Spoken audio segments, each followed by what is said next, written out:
দুনিয়ার যারা সামান্য নারীর জন্য চরিত্রকে নষ্ট করে দাও, যুবক ভাইরা, তোমরা দুনিয়ার মধ্যে সামান্য শান্তির জন্য, সামান্য সুখের জন্য তোমরা নিজেদের চরিত্র আখলাক যারা নষ্ট করে দাও, আখিরাতের দিন আফসোস করবা, আফসোস করবা।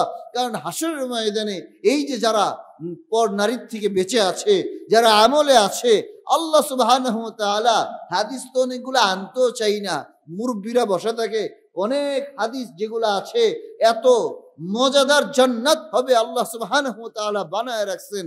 এক এক রোজার বিনিময়ে আল্লাহ তাআলা এক 100 হুর এক এক রোজার বিনিময়ে দান করে দিবেন, বলে সুবহানাল্লাহ। কোন হুর জানো? যেই হুর জান্নাত থেকে যদি দুনিয়ার মধ্যে একটু থুতু নিক্ষেপ করতো, সেই থুতুর সুঘ্রাণে সমস্ত দুনিয়াবাসী বেহুশ হয়ে মারা যাইত।